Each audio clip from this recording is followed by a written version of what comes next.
چل رہا تھا، مہینہ چل رہا ہے ماہ میلاد صلی اللہ تعالیٰ علیہ وسلم کا. کچھ بیان آپ نے ابھی سنا بھی، تبرکن فقیر کچھ عرض کر دے. حضرت امیر معاویہ رضی اللہ تعالیٰ، سب کہتے ہیں رضی اللہ تعالیٰ عنہ، یہ حضور علیہ السلام کے بڑے جلیل القدر سے آگے ہیں. وہ فرماتے ہیں کہ ہم سے مراد اور بھی صحابہ کرام ہم بیٹھے ہوئے تھے اور اللہ تبارک و تعالی دین اسلام اور حضور علیہ السلام کا ذکر خیر کر رہے تھے. اسی اثنا میں آقا علیہ السلام تشریف لے آئے اور فرمایا کہ تم لوگ کیا کر رہے تھے؟ تو آپ فرماتے ہیں کہ ہم نے عرض کی کہ یا رسول اللہ صلی اللہ علیہ وسلم، ہم اس لیے بیٹھے ہیں کہ میں اللہ تعالیٰ نے جو دین اسلام کی دولت عطا فرمائی ہے اور آپ کو بھیج کر ہم پر جو احسان فرمایا ہے اس کا ذکر کریں.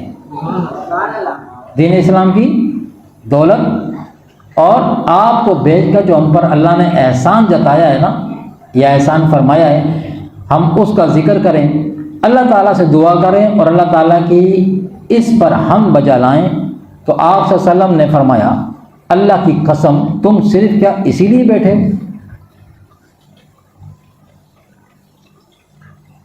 تو عرض کی کہ اللہ کی قسم ہم صرف اسی لیے بیٹھے ہیں. آپ نے فرمایا میں نے تمہیں اس لیے قسم نہیں دی کہ مجھے تم پر شک ہے، بلکہ جبریل امین میرے پاس آئے اور مجھے خبر دی کہ بے شک اللہ تمہارے اس عمل کی وجہ سے فرشتوں پر فخر فرما رہا ہے. کیا کر رہے تھے؟ نماز پڑھ رہے تھے، قرآن مجید کی تلاوت کر رہے تھے، نہ فرضی نفلی ایسی کوئی عبادت. آقا علیہ السلام کا ذکر خیر کر رہے تھے اور حضور علیہ السلام کی آمد کا ذکر کر کے اس پر اللہ کا شکر ادا کر رہے تھے. تو حضور علیہ السلام فرمایا کہ تمہارے اس عمل پہ یہ تم آپس میں بیٹھ کے کر رہے تھے، اللہ فرشتوں جو بہترین جماعت ہے الفرشتوں کے درمیان فخر فرما رہا ہے. اسی طرح ایک دفعہ حضور علیہ السلام صحابہ کرام کی ایک مجلس میں تشریف فرما ہوئے، تو صحابہ کرام آپ تشریف میں بیٹھ گئے تو ایک صحابی کھڑے ہوتے. حضور نے پوچھا بھائی کیا ہو رہا تھا؟ اس کے سرکار انبیاء علیہ السلام کا ذکر خیر کر رہے تھے، انبیاء علیہ السلام کا ذکر خیر ہو رہا.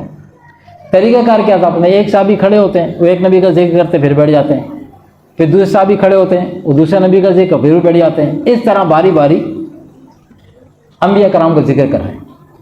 حضور علیہ السلام نے پوچھا بات کہاں تک پہنچی، کون سے نبی تک بات پہنچ گئی ہے؟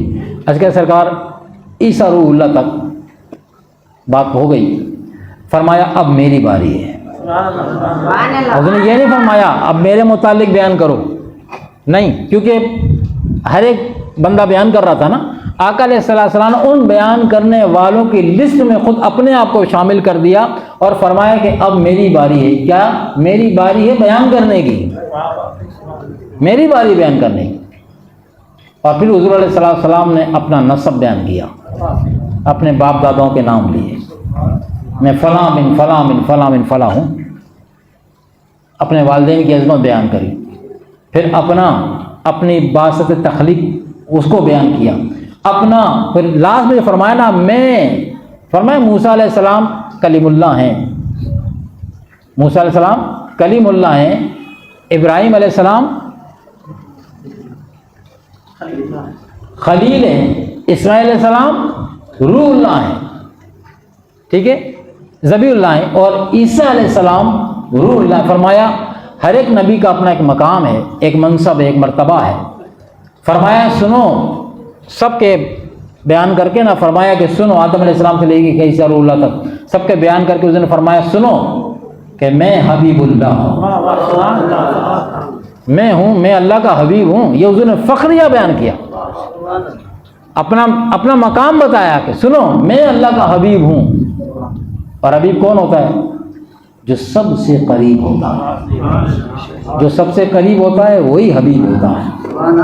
موسیٰ علیہ السلام بھی قریب تو ہیں مگر حبیب نہیں ہیں. عیسیٰ علیہ السلام بھی قریب تو ہیں مگر حبیب اللہ کا منصب آپ کے پاس نہیں. حبیب اللہ کی وجہ سے یہ کلیم اللہ ہیں. حبیب اللہ کی وجہ سے تو یہ روح اللہ ہیں. حبیب اللہ کی وجہ سے تو فلاں صفی اللہ ہیں. حبیب اللہ کی وجہ سے تو یہ ذبیح اللہ کہلائے. یہ تمام تر مراتب تو حبیب اللہ کی وجہ سے تقسیم ہوئے ہیں. تو حضور نے فرمایا کہ میں حبیب اللہ ہوں مگر سنو. اب امت کی تعلیم کے لیے میں حبیب اللہ ہوں مگر سنو کہ مجھے اس پہ فخر نہیں ہے. عظیم کی ساری امت کے لیے درس کہ اللہ تمہیں کیسا ہی مقام مرتبہ عطا. اس سے وہ اونچا مقام کس کا ہوگا؟ اللہ کا حبیب ہونا اونچا. ذاتی محبوب، ابھی تو بہت سارے ذاتی حبیب، ذاتی محبوب ہونا ایسا کسی اور مقام نہیں ہے.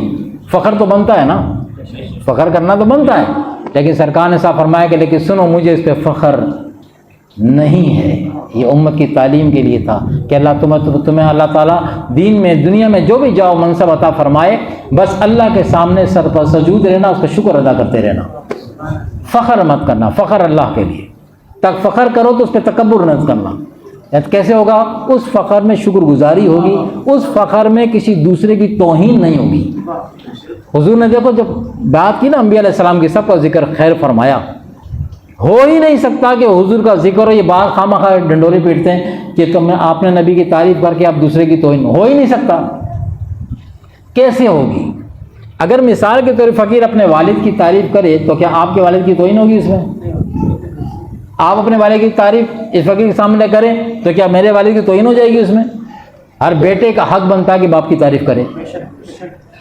اب دنیا سمجھے کہ ہمارے سارے باپوں کی تعریف توہین کر رہا ہے یہ اپنے باپ کی تعریف کر کے، تو پھر کیا کلمہ ماتم کرا جائے گا اور کیا کیا جائے گا؟ تو حضور علیہ الصلوۃ والسلام کی تعریف سے کسی کی توہین نہیں ہوتی، بلکہ حضور کی تعریف سے اوروں کی تعریف کو چار چاند لگ جاتے ہیں. حضور آئے تو بہار آئی.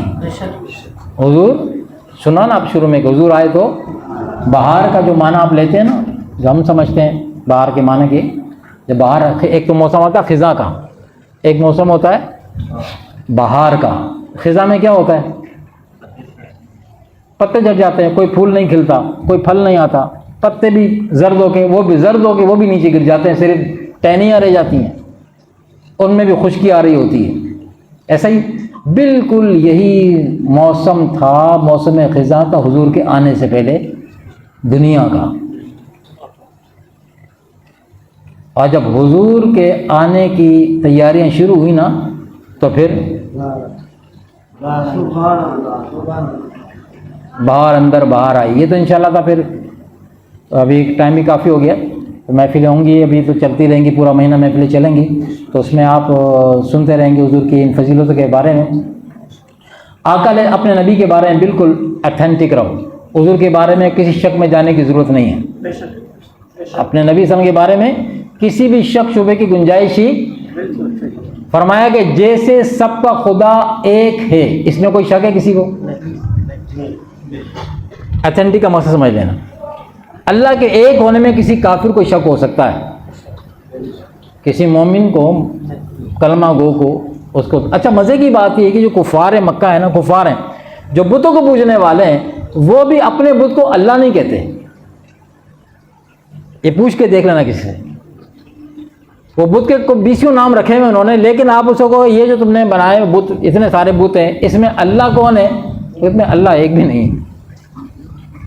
اللہ تو ایک ہی ہے. وہ جو نہیں مانتا وہ بھی کہتا اللہ تو وہ ایک ہی ہے.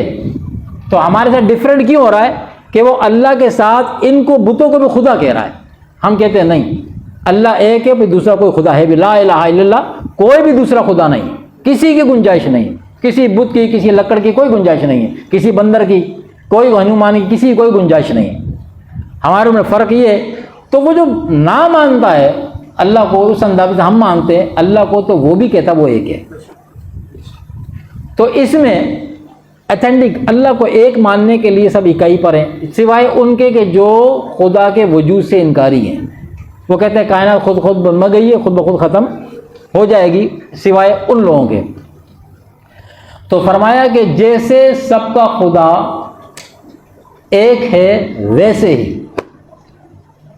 جیسے سب کا خدا ایک ہے ویسے ہی ان کا، ان کا، تمہارا، ہمارا نبی، حضور کی یکتائی بھی ایسے ہے۔ مخلوق میں اللہ کے بعد مخلوق، اعلیٰ مخلوق میں حضور کی یکتائی بھی ایسی کہ اب حضور جیسا کوئی دوسرا نہیں ہے۔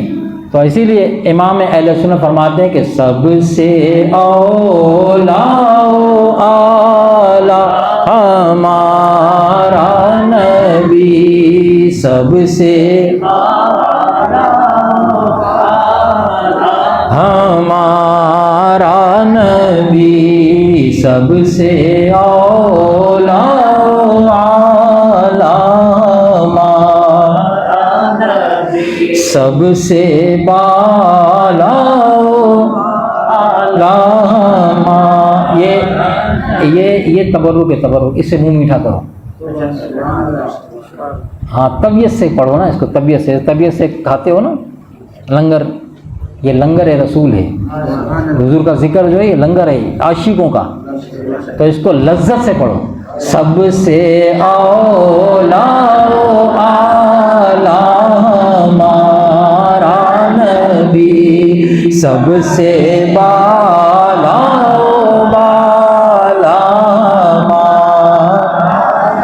اپنے مولا کا پیارا ہمارا نبی، اپنے مولا کا پیارا ہمارا نبی، دونوں عالم کا دولہا ہمارا نبی، دونوں عالم کا دولہا ہمارا نبی۔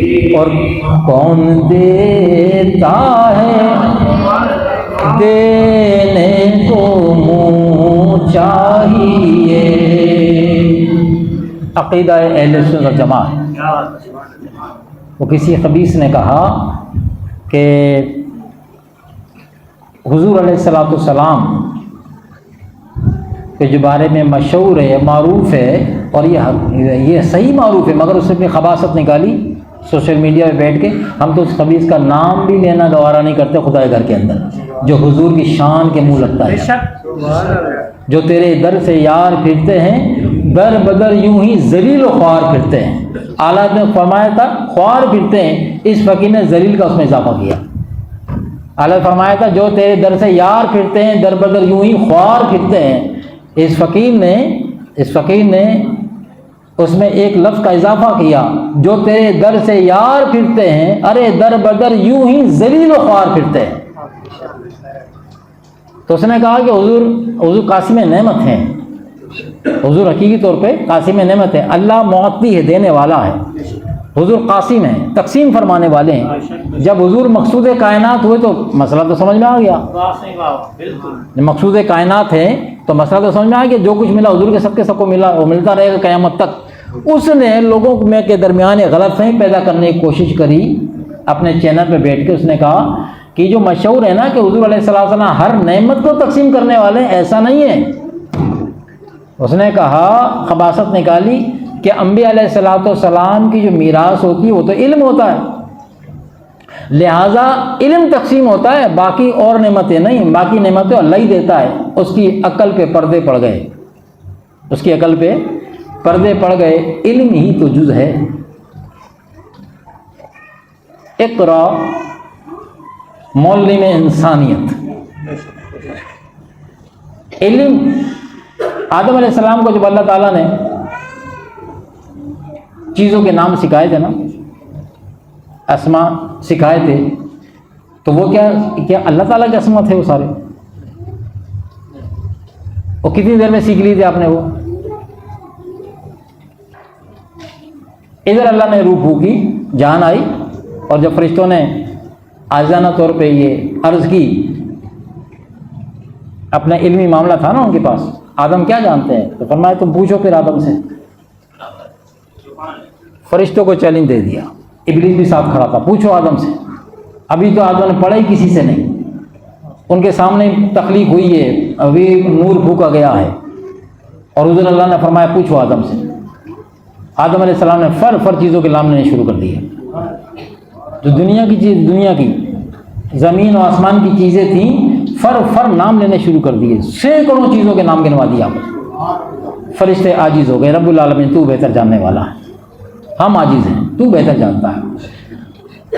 تو اس نے کہا کہ وہ علم ہوتا ہے جو تقسیم ہوتا ہے، باقی نعمتیں تقسیم حضور کی بات سے نہیں ہوتی، حضور نہیں دیتے، وہ تو اللہ ہی دیتا ہے، تو دیتا تو اللہ ہی ہے، موتی تو اللہ ہی ہے۔ حضور کو قاسم کہا گیا، موتی کس نے کہہ دیا؟ بے وقوف۔ لیکن بس وہی بات کہ جو تیرے در سے یار پھرتے ہیں، در بدر یوں ہی ذلق، پھر عقل پہ پردے پڑ جاتے ہیں۔ تو اسے یہ ہوش نہیں دیتا کہ جس کے لاکھوں فالورز، کو بڑا زوم ہوتا نا کہ میرے لاکھوں فالورز ہیں، اور لاکھوں فالورز میں الجھ گیا، اور رسول اللہ کے دربار میں اس نے جو منہ ماری کی، وہاں سے ایمان رخصت ہو گیا۔ تو فرمایا کہ امام اہل سنت نے رحمۃ اللہ تعالیٰ علیہ نے کہ کون دیتا ہے دینے کو منہ چاہیے، کون دیتا ہے، ایک سوالیہ ہے، کون دیتا ہے دینے کو منہ چاہیے، دینے والا ہے سچا ہمارا نبی۔ یہ بڑا بول آدمی بولتا ہے نا، میں یہ کر سکتا ہوں، میں وہ کر سکتا ہوں، وہ کر سکتا ہوں، بڑا بول بولنا یہ اور بات ہے، حقیقی معنوں میں دینا یہ اور بات ہے۔ حضور بڑے بول نہیں بولتے، حضور کو دعوے کرنے کی حاجت ہے ہی نہیں۔ حضور کا دستے قدرت ایک نہیں، دونوں دستے رحمت اللہ کے جو خزانہ قدرت ہے اس کے اندر ہے۔ اللہ نے آپ کو مالک بنا دیا تو حضور کو دعوے کرنے کی حاجت کیا ہے؟ لینے والا اپنی اوقات بتائے چاہیے کیا تیرے کو؟ اللہ نے اپنے خزانوں کا مالک بنا دیا ہے، انہیں کس بات کی پرواہ کہ تو کیا مانگے گا، پتہ نہیں کیا مانگے گا، تو پوچھا جائے بھائی کیا بتا، پہلے بتا دے، میں دے بھی سکوں گا نہیں دے سکوں گا۔ تو اللہ نے فرمایا کہ کون دیتا ہے دینے کو منہ چاہیے، یہ نہیں وہ نہیں، یہ مانگنا وہ نہیں مانگنا، یہ قیدی نہیں ہے۔ اور یہ بات اصل میں اشارہ کہاں پر ہے جو اس فقیر نے سمجھا؟ یہ اشارہ دنیا کے حوالے سے نہیں، اشارہ آخرت کے حوالے سے۔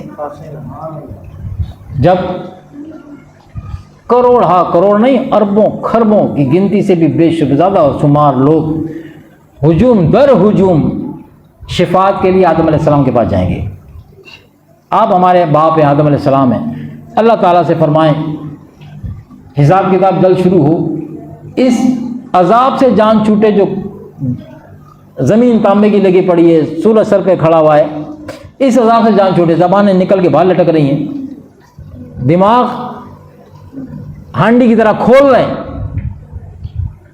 جلدی فیصلہ ہو، جس نے جنت میں جانا جنت میں جانا، اس عذاب سے تو جان چھوٹے، کیونکہ وہ جہنم کا میدان حشر کا جو عذاب ہے وہی بڑا لگ رہا ہوگا، حالانکہ اس سے بڑا عذاب تو ابھی باقی ہے جو جہنم میں پیش آنا ہے، وہ تو الگ ہے۔ لیکن چونکہ اسے تو آدم علیہ السلام کے پاس جائیں گے، آدم علیہ السلام کہیں گے اذهبوا الی غیری، میری طاقت نہیں کہ میں آج رب کی بارگاہ میں کوئی کلام کر سکوں، ابو البشر ضرور ہوں، تمہارا باپ ضرور ہوں، لیکن میری سفارش اللہ کی بارگاہ میں نہیں چلنے والی، وہ کوئی اور ہے، اذهبوا الی غیری، میرے علاوہ کسی اور کے پاس جاؤ۔ پھر دوڑے گا زمانہ، انداز تصور تو کرو نا کہ کیا خلقت ہوگی، خدا کی قسم۔ اس لیے شاعروں نے کہا ہے، جو شاکان رسول نے کہا ہے کہ حشر کا دن تو سجایا گیا ہے، حساب کتاب تو بہانہ ہے، حضور کی شان دکھانی ہے۔ اللہ نے کیا حساب لینا، اللہ نے کیا حساب لینا، اسے پتہ نہیں، اس نے کیا حساب کتاب کی بات کرنی ہے، محبوب کی شان دکھانی ہے۔ تم گن گن کے جو باتیں کرتے تھے نا محبوب کے لیے، اب آؤ تو گن گن کے حساب دو پھر، اور تمہاری نجات کا دار و مدار بھی محبوب کی شفاعت پر ہوگا۔ تو یہ گھومتے گھومتے گھومتے گھومتے عیسیٰ علیہ السلام تک لوگ آئیں گے۔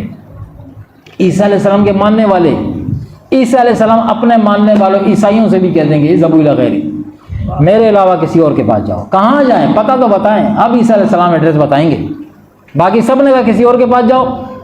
آج اللہ بڑے جلال کے عالم میں، آج ہر کوئی کانپ رہا ہے، ہم سفارش نہیں کر سکتے، عیسیٰ علیہ السلام ایڈریس دیں گے۔ اگر آج کسی کی سنی جا سکتی، میں عیسیٰ ہوں، میں بغیر باپ کے پیدا ہوا، میں روح اللہ ہوں، لیکن میری بھی مجال نہیں میں کہ اللہ کی بارگاہ میں آج سفارشی کلمات کہہ سکوں۔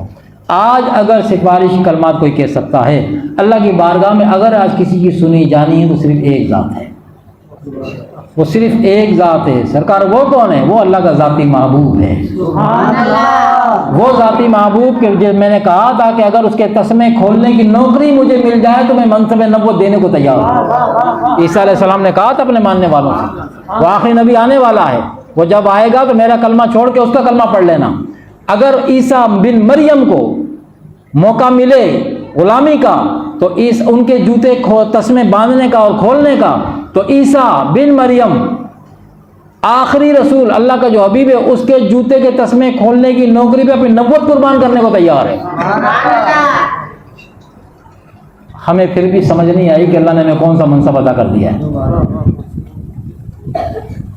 جوتے کے سرکار کے نالے میں پا کے تسمہ کھولنے پر نبوت قربان ہو رہی ہے، نبوت، اور یہاں باتیں بنا رہے ہیں بیٹھ کے امتی کہلا کے کلمہ پڑھ کے، سرکار ایسے تھے، سرکار یوں نہیں تھے، سرکار یوں تھے، سرکار منہ تھے۔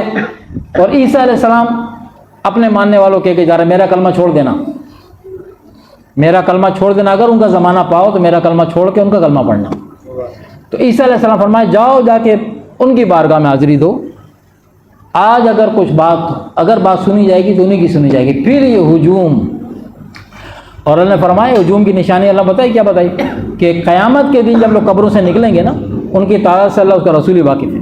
تو اللہ نے مثال دی کہ ٹڈیوں کی طرح نکلیں گے، ٹڈیوں کی طرح۔ آپ ٹڈیاں دیکھی آپ نے، جب ٹڈی دل آتا ہے نا، ٹڈی دل، یہ ٹڈی آپ پچھلے دنوں پہ ہاں جب یہ آتا ہے نا غول کا غول، سورج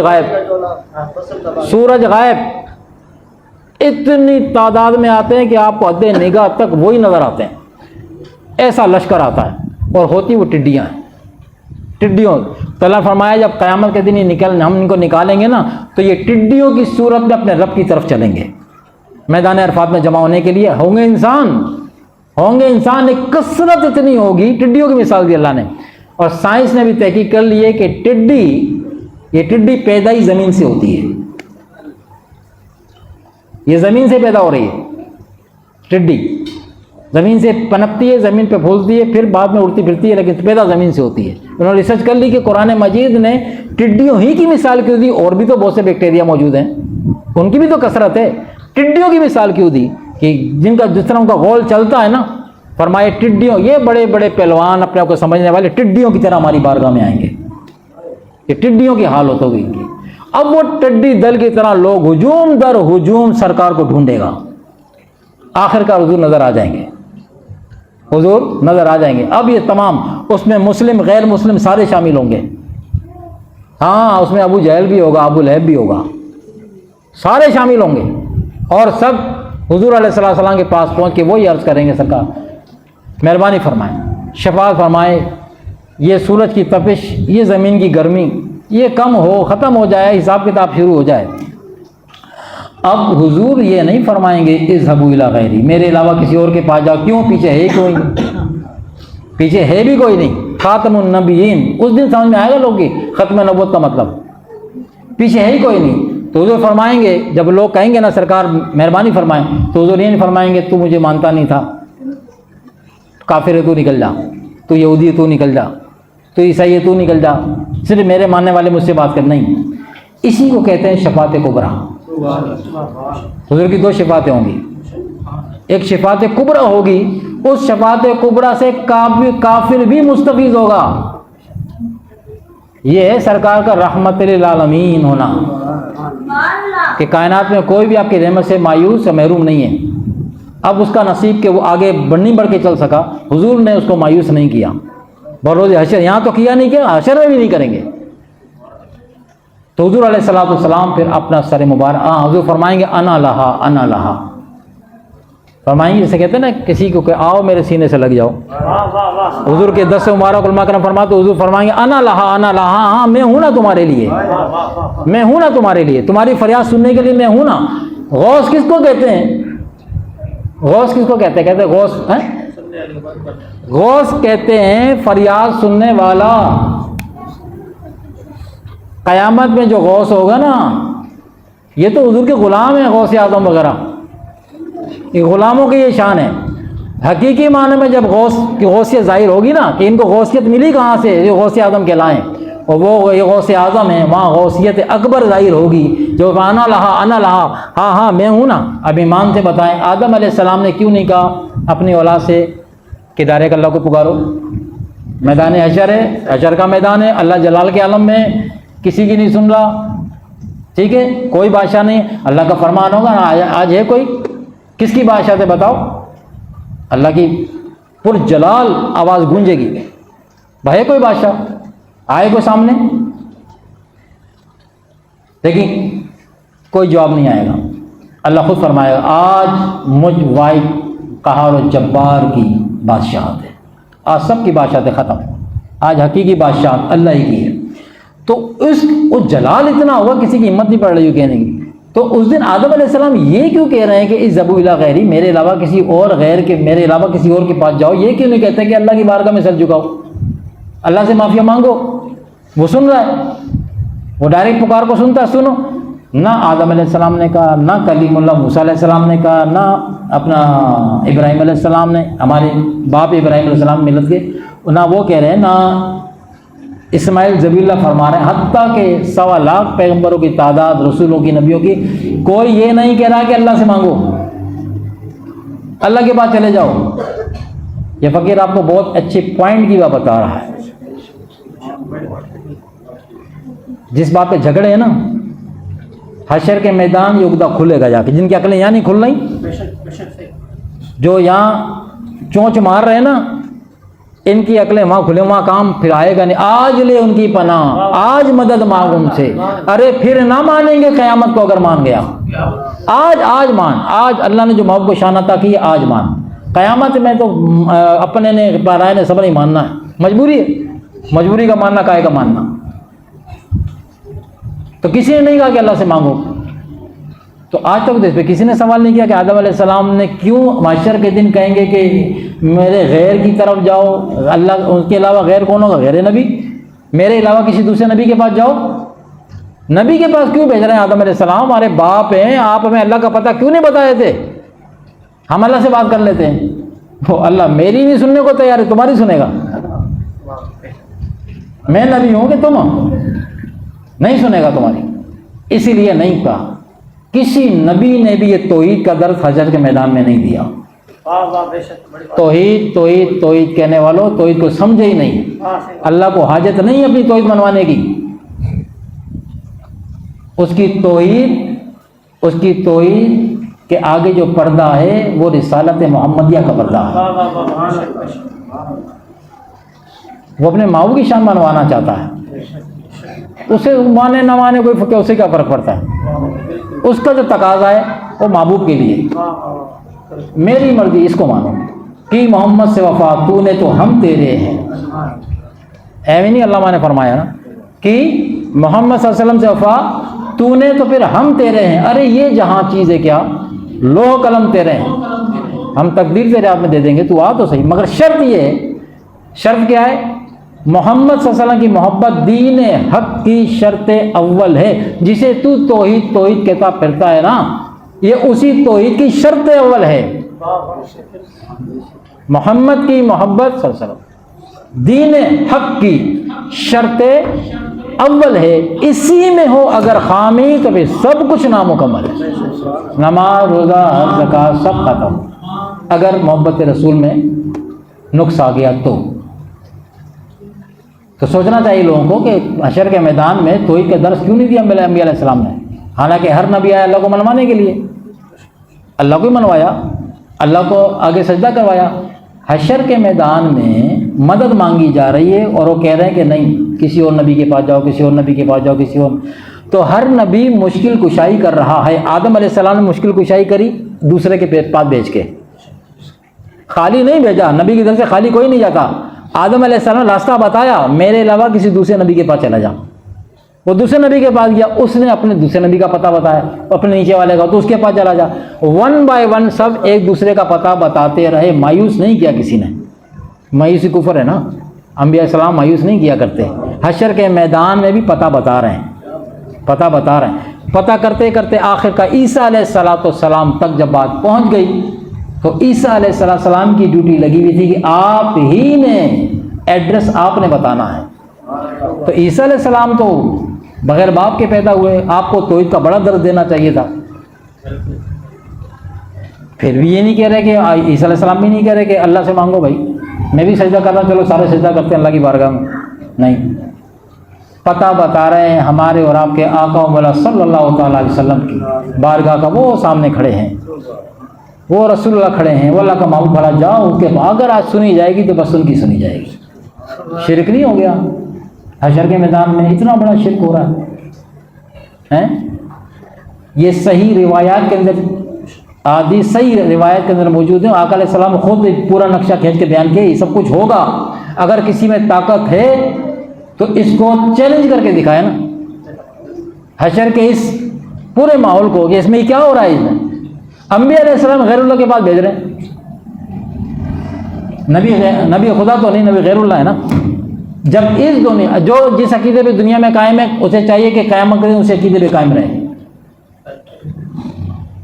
اگر غیر اللہ سے مانگنا، غیر اللہ سے کو پکارنا شرک ہے تو قیامت کے دن بھی پھر نبی غیر اللہ ہیں سارے. آدم علیہ السلام سے کہ ہمارے نبی تک یہ سب خدا نہیں، سب غیر اللہ ہیں. قیامت کے دن بھی اسی عقیدے پہ قائم رہنا، صرف اللہ اللہ کرتے رہنا. پھر دیکھتے ہیں اللہ تمہاری سنتا کیسے ہے. اللہ سننے کو تیار ہی نہیں، وہ تو اپنے محبوب کی زبانی سننے کو تیار ہے. تب حضور نے فرمایا، بس آخری کلمات ہیں، حضور نے فرمایا کہ جب لوگ آئیں گے اور حضور کی بارگاہ میں انا لہا ہاں ہاں میں ہوں نا تمہارے لیے، میں ہوں نا تمہارے لیے. پھر حضور اپنا سر مبارک حشر کے میدان میں اللہ کی بارگاہ میں سجدے میں رکھ دیں گے.